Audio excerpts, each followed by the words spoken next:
Antakių deivė Olivija Krasnickienė žviegė iš laimės, nes po mėnesio laiko laukimo gavo atsakymą iš celofano apie atlyginimus.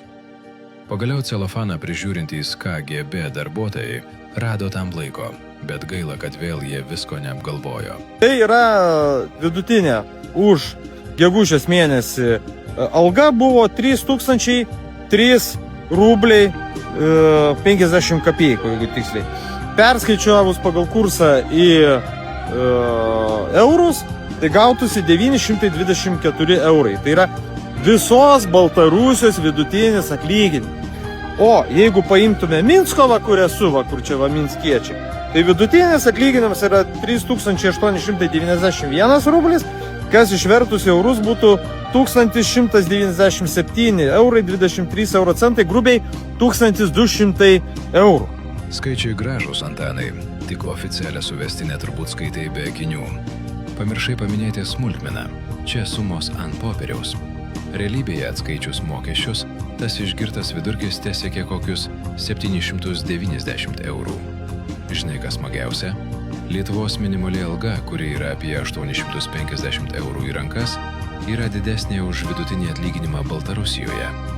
Bet kam lyginti su Lietuva, kai skaičiai tokie nepatogus? Nepamirškit, kad Minske yra gyventojų panašiai tiek pat, kiek Lietuvoje, oficialiai virš 2 milijonų, o neoficialiai apie 3, gal net ir 4. 4 milijonai Minske? Visoje šalyje gyvena vos 9 milijonai. Jei pusė Baltarusijos gyventojų sėdi viename mieste, tai regionai turbūt iš vis tušti stovi. Net propagandą kuriant reikėtų bent šiek tiek logikos laikytis, o ne tiesiog išgalvoti skaičius. Tai dar yra kitas labai svarbus momentas, kurį noriu pasakyti, tai kiek lieka pinigų sumokėjus mokesčius. Tai yra, aš kalbu apie mokesčius komunalinius, tai yra už dujas, už elektrą, už šildymą ir taip toliau. Tai Baltarusijoje šitas koeficientas yra gerokai didesnis negu Lietuvoje, bet vėlgi statistika turi šitą dalyką pasakyti ir paaiškinti, kiek tai yra. Taip, komunaliniai Baltarusijoje pigesni, nes valstybė juos subsidijuoja. Bet ne pigu visa kita. Eilinė šeima maistui išleidžia beveik pusę savo pajamų. O norint nusipirkti normalų telefoną, buitinę techniką ar drabužių, tenka mokėti praktiškai europietiškas kainas. Tas pigesnis šildymas mažai ką gerbsti, kai parduotuvėje produktai ir prekės kainuoja panašiai kaip Lietuvoje, o atlyginimai gerokai mažesni. Tu pats neseniai nuėjai į parduotuvę ir praktiškai parodai, kad kainos ten beveik tokios pačios kaip Lietuvoje. Eilinė valgyklos virėja gali sau leisti mažiausiai kartą į metus skristi ar į Turkiją, ar į Egiptą, ar kur nors į Tailandą ar Taivanį. Jie taip gyvena. Aš ką tik jums patikiau skaičius. Ką tu į tai dabar, Oli? O taip, Tailandas ir Taivanas. Jų klasikinės Baltarusijos atostogų kryptys. Oli tau nieko neatsakys, nes nieko nesupranta. O realybėje maitinimo sferos darbuotojai ten uždirba vos nuo 300 iki 400 eurų į rankas.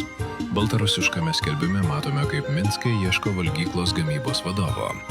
Tai nepaprastas virėjas, o vadovaujančios pareigos, kuriam siūlo iki 2200 rublių ant popieriaus. Kas į rankas gaunasi apie nuo 518 iki 570 eurų per mėnesį. Vien lėktuvo biletą į Tailandą atsieina apie nuo 1000 iki 1700 eurų. O kur dar viešbučiai ir maistas? Vadinasi, eiliniai virėjai tai reikia išvis nevalgyti ir nemokėti jokių mokesčių pusę metų, kad nusipirktų bent jau skrydį. Olivija, nebesistenk įrodinėt, kad Baltarusijoje geriau negu Lietuvoje. O tu, Antanai, pasikalbėk dar kartą su agentais. Pasakyk, kad jie blogus scenarijus surašo ir saugok save. Kai jiem tai sakysi, stenkis nebūti arti lango. Tai aš tiesiog turiu tą vadinamą kritinį mąstymą